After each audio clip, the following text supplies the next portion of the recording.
ঢুকে যাওয়ার কারণটা কি? আরে দেখতেছেন আপনার ঘরে একজন, আপনার ছেলে আব্দুল্লাহর ঘরে একজন ছেলে আসে, জুড়ে বলুন সুবহানাল্লাহ। বুটগুলো পড়ে যাচ্ছে, বুটগুলো হানায় খাওয়াতে 360টি বুট খানায় খাওয়ার ভিতর ছিল, এগুলো পড়ে যাচ্ছে। কেন খাবার খাবার পৃথিবীর জমিনে তশরিফ আনতেছে? জোরে বলুন হাজিও করোনা দেখো কাবা তো দেখ চুকে কাবা কাবা দেখো। জোরে বলুন সুবহানাল্লাহ। 360টি মূর্তি এগুলোকে অপসারণ করে খানায় কাবাকে যিনি পবিত্র করবেন, ওই জাতে পাক তো পৃথিবীর জমিন আসতেছে, খানায় কাবা ঢুকে যাবে না কেন? মূর্তিগুলো করে যাবে না কেন? আমার নবী এই খানায় কাবাকে পবিত্র করে খানায় কাবায় পরিণত করবেন আমার নবী। আর আমার নবী হচ্ছেন কাবার কাবা। এই জন্য আলা হযরত আরো বলতেছেন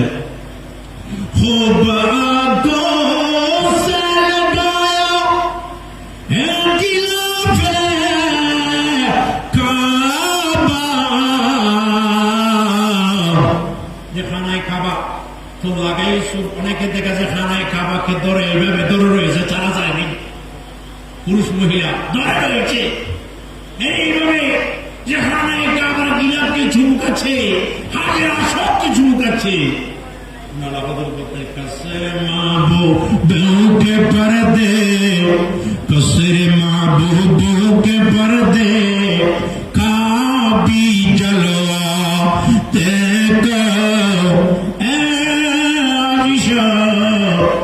আসো আসো মদিনা শরীফে আসো, খানায় কাবার গিলাফকে ঝুমকাইছ, এখন আসো আমার নবীর রোজা কে এসে চুমুকাম সবজ গুম্বদ দেখো।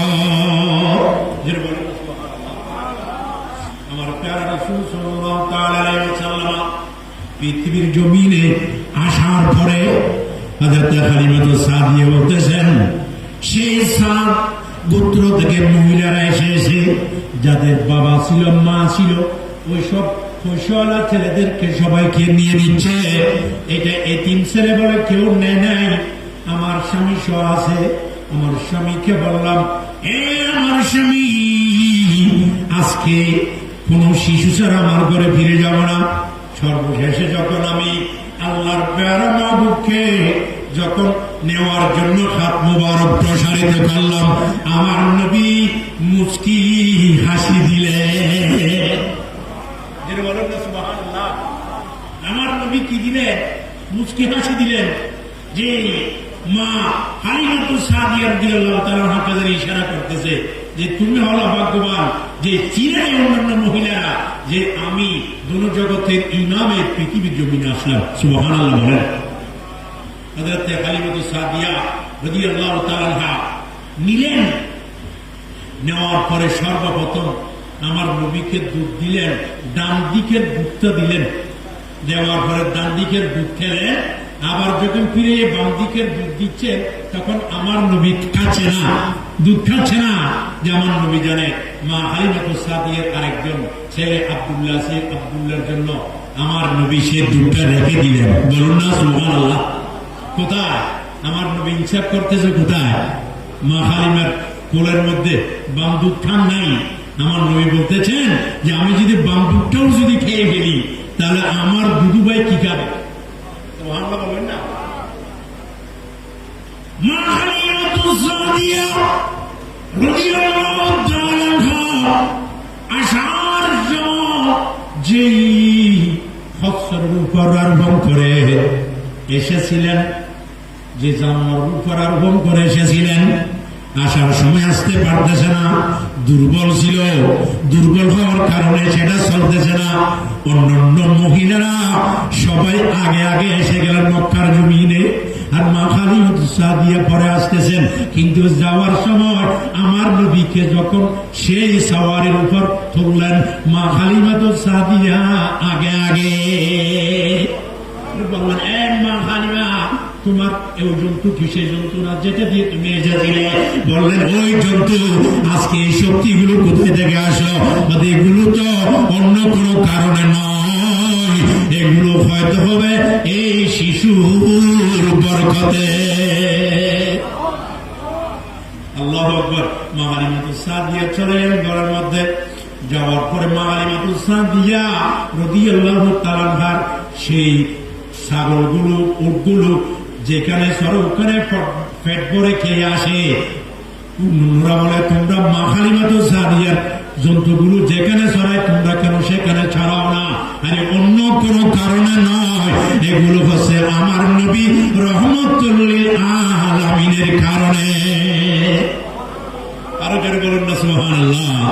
আমরা হযরত বলতেছেন, আমার নবী সরকার আলম সাল্লাল্লাহু তাআলা আলাইহি ওয়াসাল্লাম পুরো জীবনটা তো সেই উম্মতের জন্য কেঁদেছেন। আমার হযরত বলতেছেন, আল্লাহ কা জাহান্নাম আব বিনাসরাত হাগা, আল্লাহ কা জাহান্নাম আব বিনাসরাত হাগা। আরে রো রো কে মুস্তাফা নে, রো রো কে মুস্তাফা নে দরিয়া বহা দিয়ে হ্যাঁ। জোরে বলুন না সুবহানাল্লাহ। মানে আলা হযরত ভাই আরো সুন্দর করে বলছেন, হাসান রেজা বের নবী রহমাতুল্লাহ আলাইহি, ফাকাত ইতনা সবব হ্যায় ইনাকত বজমে মিশর কা, कि उनकी शान महबूबी दिखाई जाने वाली है। যে আমার নবীর জন্য এই পৃথিবীর সমস্ত কিছু, খুদার খোদাই জগতের সমস্ত কিছু নবীর জন্য। আর আমার আল্লাহ বলতেছেন, আমি কিয়ামতকে সাজাবো, কিয়ামতের ময়দান প্রতিষ্ঠা করব আমার নবীর শানকে দেখানোর জন্য। এজন্য কেউ দিকে গেলে বড় দিকে যাও, আল্লাহ এতগুলো কিসের? একদিন এটা 50,000 বছরের সমান দিন। একবার আদম আলাইহিস সালামের কাছে, একবার নূহ আলাইহিস সালামের কাছে, একবার ঈসা আলাইহিস সালামের কাছে, একবার মূসা আলাইহিস সালামের কাছে। আল্লাহ এইভাবে আপনি এই কিয়ামতের ময়দানকে এত লম্বা করে এত কিছু কেন? আল্লাহ বলতেছেন, না না, এটা তো আমার নবীর শানকে দেখানোর জন্য করতেছি। বলুন না সুবহান। নবীর শানকে দেখানোর জন্য। এই জন্য আল্লাহ হযরত ভাই হাসান রাজা নবী রহমতুল্লাহ বলতেছেন যে কিয়ামতের ময়দান আল্লাহ প্রতিষ্ঠা করবেন নবীর শানকে দেখানোর জন্য। আর নবীর শান, আখিরাতটা যদি নবীর জন্য হয়, দুনিয়াটা যদি নবীর জন্য হয়, সবকিছুর নবীকে কেন্দ্র করে। জোরে বলুন না সুবহানাল্লাহ। আর নবীর মহব্বত ভালোবাসা যার কাছে আছে, ইমামে আহলে সুন্নাত, দুনিয়ার সুন্নিয়তের জান প্রাণ, সেই ইমামে আহলে সুন্নতে এইটা আমাদেরকে দিয়ে গেছেন যে দেখো তোমরা, আমি তো জীবনে সফলতা লাভ করেছি নবীর সম্মান গেয়ে, আর তোমরাও কিয়ামত পর্যন্ত এই মাহফিলের মাধ্যমে নবীর সম্মান গিয়ে তোমরাও সফল হও। জোরে বলুন না সুবহানাল্লাহ। নবীর শান না গাইলে তার জীবনটা বৃথা, এই জীবনের কোনো মূল্য নেই। যে জায়গায় আলোচনা হয় সেই জায়গায় আল্লাহর রহমত বর্ষণ হয়, যে জায়গায় আলোচনা হয় এটা ফেরেশতায় জিয়ারত করে সেই জায়গাকে,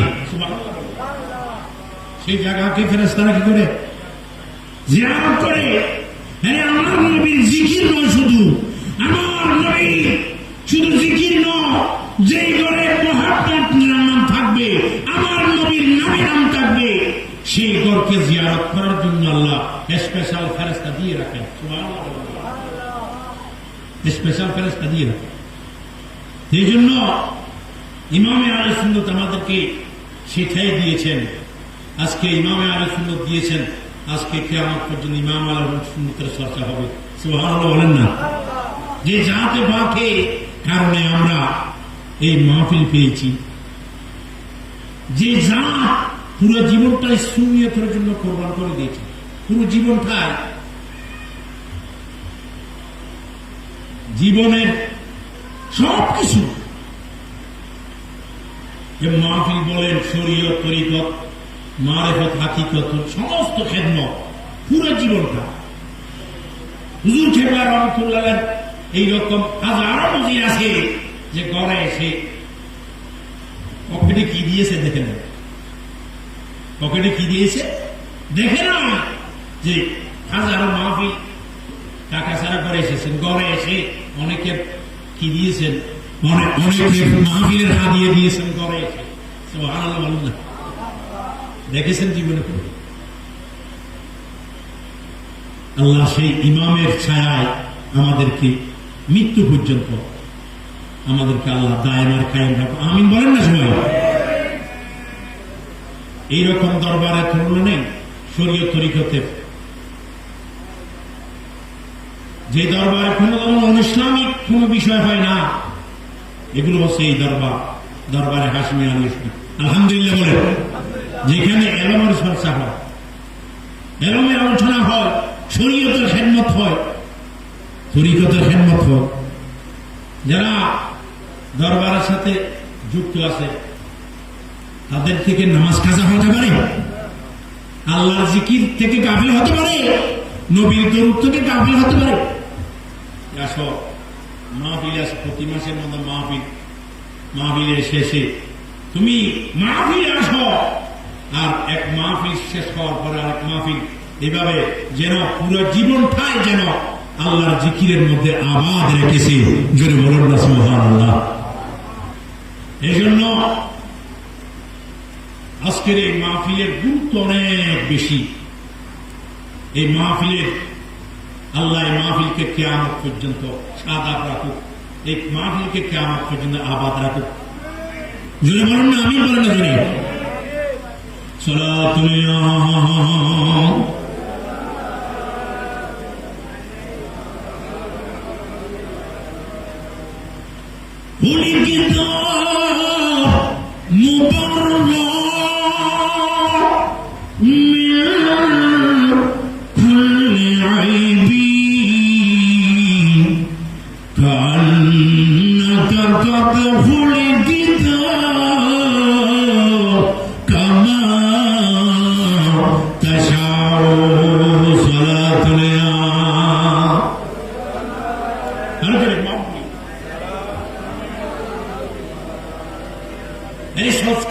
দেখেন, যখন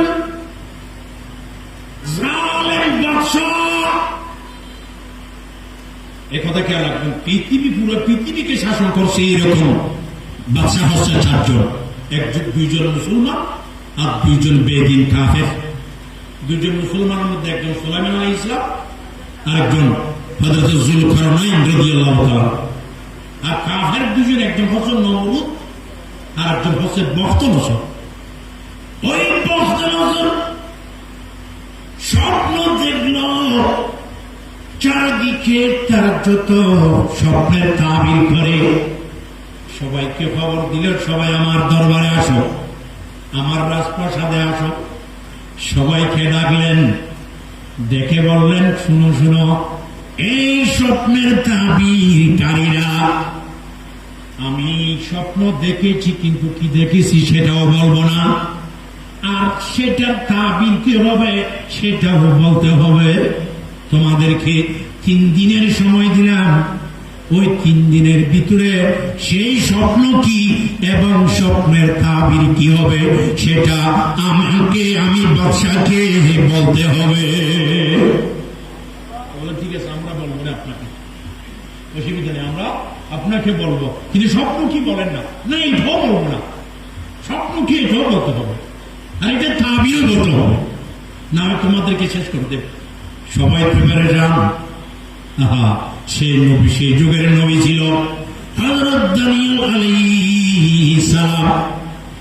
আল্লাহর নবীর কাছে যখন এই খবর পৌঁছল, আল্লাহর নবী তার এখানে গেলেন, তার রাজপ্রাসাদে গেলেন, বললেন আমি তোমার স্বপ্ন কি সেটাও বলতে পারবো এবং তোমার স্বপ্নের তাবির কি সেটাও বলতে পারবো। কারণ নবী আরেকজনের স্বপ্ন দেখে এটাও বলতে পারে, নবীদের স্বপ্ন এটাও নবী আরেকজনে দেখছে যে, কিন্তু আমাদের পাশে গিয়ে আরেকজনের স্বপ্ন দেখে পাশে আরেকজন বসে থাকলে সে কি দেখবে? দেখবে না, এটা তো নবী। তখন বলেছিলেন হযরত দানিয়েল আলাইহিস সালাম, এই তুমি দেখেছো বড় একটি শরীর, যার মাথাটা স্বর্ণের, পেটটা চাঁদি এবং কিছু খামার এবং পাটা হচ্ছে মাটি।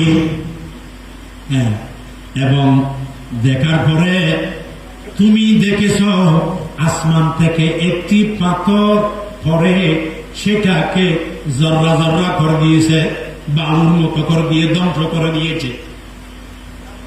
হুজুর এটার তাবির কি?